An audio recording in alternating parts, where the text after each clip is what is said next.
Ruangan itu adalah sebuah kuil bagi kesempurnaan yang dingin dan steril. Udara yang sejuk dan beraroma sitrus minus minyak wangi kayu yang mahal disirkulasi secara sempurna, menghilangkan segala jejak kehidupan nyata debu, kekacauan, atau emosi yang tidak terkendali. Di dindingnya dilapisi panel kayu eboni yang dipoles hingga seperti cermin, memantulkan siluet pria di balik meja raksasa yang terbuat dari sepotong tunggal gelas temperet.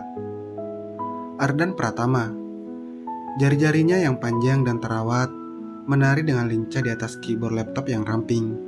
Matanya menyapu deretan angka dan grafik di 3 monitor lengkung yang membentang di hadapannya.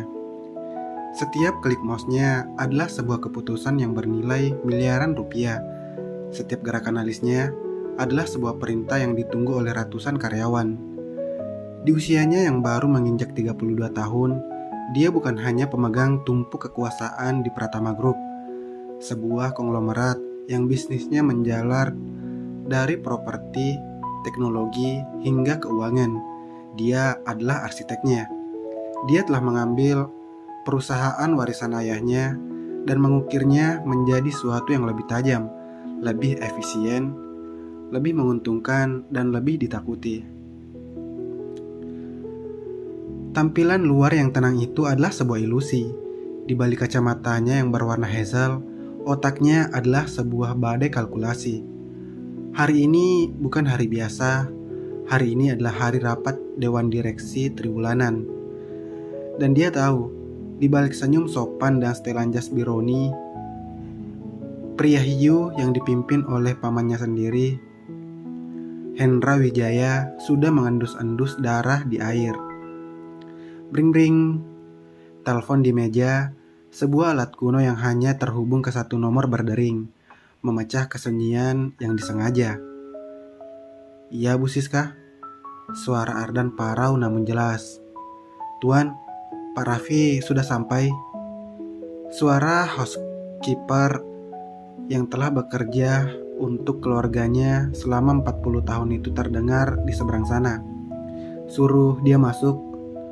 Hanya dalam hitungan detik, pintu kayu solid itu terbuka dan seorang pria dengan setelan linen warna khaki yang agak kusut, kemeja terbuka satu kancing, dan senyum lebar yang terlalu percaya diri untuk jam segini melangkah masuk. Raffi Aditya, sahabat sejak SMA dan pengacara pribadinya. Kontras mereka selalu membuat Ardan geli, di mana dia adalah es, Raffi adalah api. Di mana dia terstruktur, Raffi adalah kekacauan yang berjalan. Tapi di balik semua itu, otak Raffi setajam silet, dan loyalitasnya tidak perlu dipertanyakan. Masih membungkuk di depan angka-angka, dan dunia tidak akan hancur kalau lu ngopi dulu 5 menit. Celetuk Raffi sambil menjatuhkan dirinya di sofa kulit Italia yang mahal di sudut ruangan, mengacak-acak rambutnya yang sudah acak-acakan. Ardan tidak mengangkat pandangannya. Dunia kita akan... Hendra sudah mengirim 3 email prihatin tentang penurunan laba di divisi properti minggu ini. Dia sedang memanaskan mesin. Raffi mendengus. "Pamanmu itu seperti kutu busuk, selalu muncul di tempat yang lembab dan bau. Jadi apa rencananya?" "Aku sudah siapkan presentasi yang bakal bikin mereka semua meleleh di kursi." Rencananya, Ardan akhirnya menutup laptopnya dengan sebuah klik yang final. Adalah mengingatkan mereka siapa yang memegang kendali. Dia berdiri, tubuhnya tinggi dan tegap, memenuhi setelan tombol tunggunya yang dibuat khusus. Dia adalah visi dari kekuasaan yang tak terbantahkan. "Ayo." Perjalanan ke ruang rapat di lantai teratas adalah sebuah ritual intimidasi yang disengaja. Setiap langkah mereka di koridor yang dilapisi karpet wall tebal menimbulkan kesunyian. Para asisten dan manajer junior menunduk, berusaha membuat diri mereka sekecil mungkin. Pintu kayu jati berukir dengan pelakat perunggu. Ruang dewan terbuka, dan semua orang di dalamnya, 12 pria dan 3 wanita yang merupakan orang-orang paling berpengaruh di ibu kota, langsung berdiri. Ardan menyapu ruangan dengan pandangannya yang dingin, tidak melewatkan satu detail pun. Hendra Wijaya dengan kumisnya yang rapi dan badan yang mulia melar karena anggur mahal, duduk di sebelah kanan kursi kepresidenan, tersenyum tipis, sebuah senyum ular. "Silahkan duduk," kata Ardan. Suaranya datar, memotong segala basa-basi. Dia mengambil tempatnya di kepala meja, sebuah tahta yang terbuat dari kulit dan baja. Rapat berlangsung seperti yang dia prediksi. Laporan-laporan disampaikan, angka-angka dipresentasikan. Ardan memimpin dengan tangan besi, mengoreksi, mempertanyakan, dan memerintahkan dengan presisi yang kejam. Raffi sesekali menambahkan poin hukum dengan kecerdasan yang santai, mengalihkan serangan-serangan halus yang dilancarkan oleh fraksi Hendra. Hampir selesai, Ardan hampir menang. Dia bisa melihat kegerahan di wajah Hendra. Lalu, pamannya itu berbicara. Suaranya seperti minyak yang licin. "Ardan, keponakanku, presentasi yang sangat energik. Namun, kita semua di sini prihatin. Laba properti turun 7,5%. Proyek OASIS mandek. Investor gelisah. Ini berbicara tentang konsistensi, tentang stabilitas kepemimpinan." Udara di ruangan langsung berubah. Itu adalah serangan terbuka. Sebelum Ardan sempat membalas, pintu ruang rapat terbuka. Seorang pria tua yang sangat rapuh, berkacamata tebal, dan mengenakan jas lawas yang masih necis, masuk didampingi 2 orang pengawal. Semua orang terkesima, bahkan Ardan terdiam. Itu adalah Pak Suratman, pengacara pribadi almarhum ayah Ardan, seorang legenda yang sudah pensiun dan menghilang. "Maaf menginterupsi," suara Pak Suratman bergetar namun penuh wibawa. "Saya di sini atas nama mendiang Tuan Agung Pratama untuk melaksanakan amanat terakhirnya yang tertuang dalam surat wasiatnya."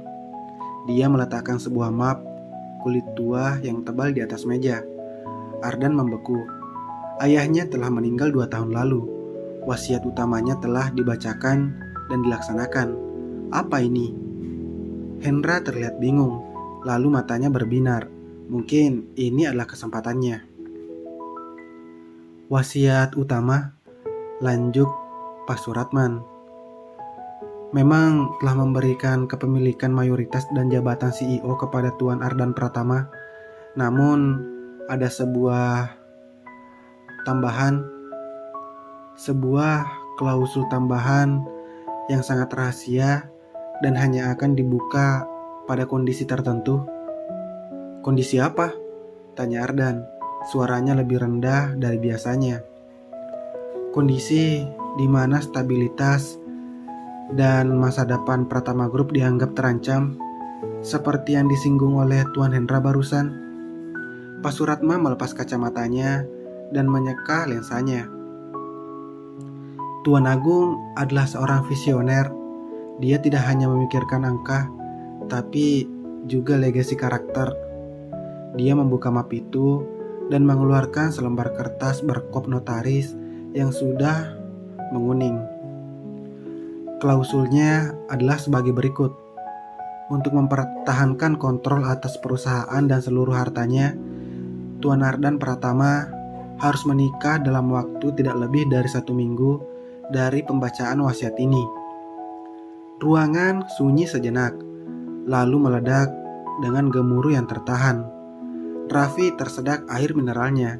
Hendra terlihat seperti baru memenangkan lotre. Ardan tidak bergerak.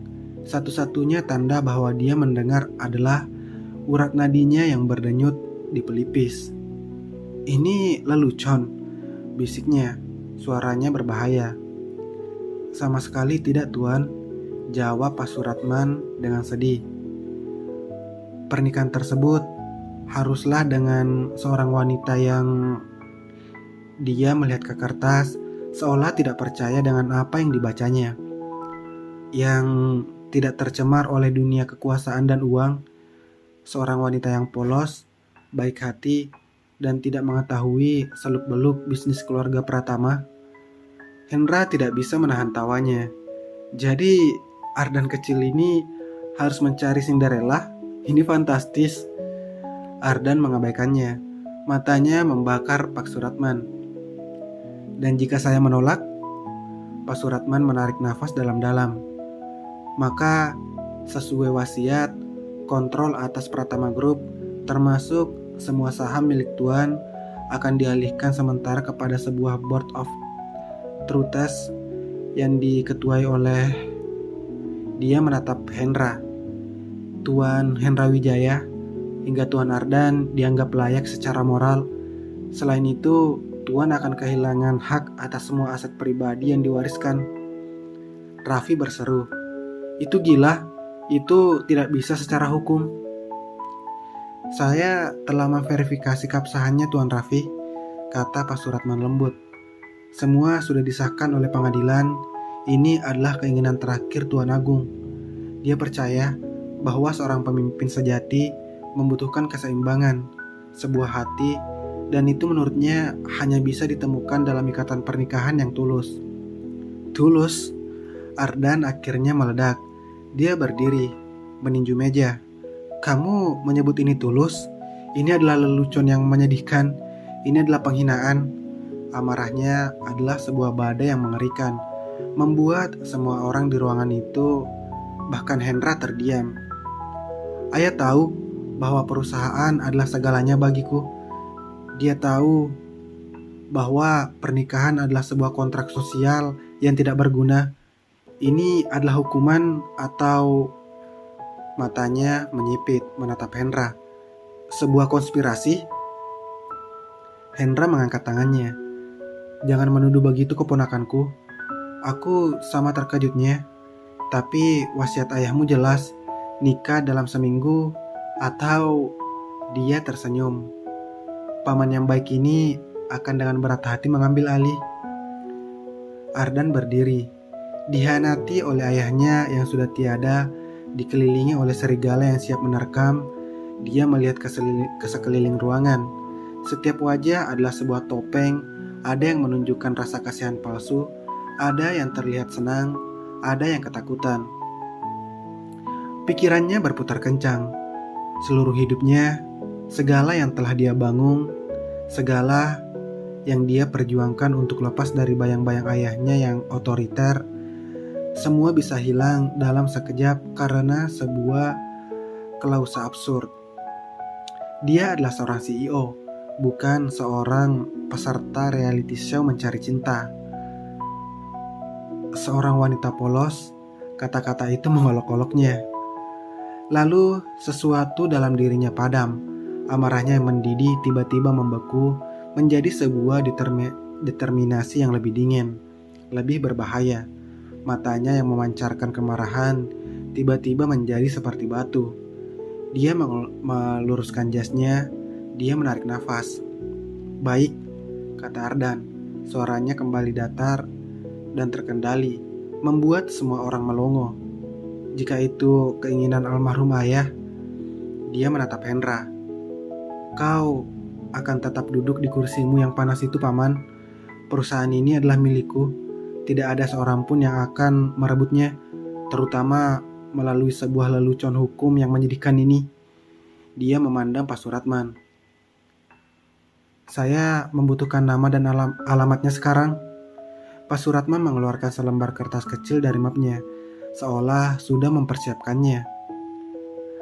Tangan tuanya gemetar saat menyodorkannya kepada Ardan. Ardan mengambilnya tanpa melihat. Dia melipat kertas itu dan menyimpannya di saku dadanya. "Rapat ditutup," dia mengumumkan. Suaranya tidak terbantahkan. Tanpa menunggu respon, dia berbalik dan berjalan keluar dari ruangan, dengan Raffi yang terburu-buru mengikutinya di belakang. Wajahnya masih dipenuhi rasa tidak percaya. Pintu tertutup. Barulah kemudian, di dalam kantornya yang sunyi, dengan tangan yang hampir tidak gemetar, Ardan mengeluarkan kertas itu. Dia membacanya. Nama Liana Sari, usia 22 tahun. Alamat Jalan Melati nomor 15, Gang 3, Jakarta Selatan. Sebuah daerah yang sangat sederhana, nyaris kampung nelayan. Pekerjaan mahasiswi semester 6, jurusan Pendidikan Bahasa dan Sastra Indonesia, Universitas Negeri Jakarta. Pekerja paruh waktu di kafe Kopi Pucuk. Dia menatap foto yang terlampir, sebuah foto dari kartu mahasiswa. Seorang gadis dengan wajah bulat lembut, tanpa make up. Mata besar berwarna coklat madu memancarkan kelembutan dan sesuatu yang polos. Rambutnya diikat sederhana. Dia tersenyum kecil, sebuah senyum yang tulus dan tidak menyadari kamera. Ardan merasakan sesuatu yang aneh di dadanya, sebuah rasa jijik yang dalam atau mungkin rasa ibah. Dia mengenyahkan perasaan itu. Ini bukan tentang perasaan, ini adalah sebuah misi penyelamatan, sebuah transaksi. Gadis ini, Liana Sari, adalah sekedar sebuah objek, sebuah kunci untuk membuka gembok yang mengancam untuk mengurungnya selamanya. Dia meraih teleponnya dan menekan sebuah nomor. Ahmad, katanya, suaranya seperti baja. Siapkan mobil, kita akan melakukan sebuah kunjungan. Dia mematikan teleponnya dan berjalan menuju jendela. Kota Jakarta membentang di bawahnya, sebuah kerajaan yang dia bangun. Dia tidak akan membiarkan siapapun merenggutnya. Bukan Hendra, bukan bahkan bayangan ayahnya. Dia akan menikahi gadis polos ini. Dia akan memberinya nama, sebuah kehidupan mewah dan segalanya, kecuali hatinya. Ini hanyalah sebuah kontrak, sebuah pernikahan paksa. Ardan Pratama selalu memenangkan setiap transaksi. Bersambung.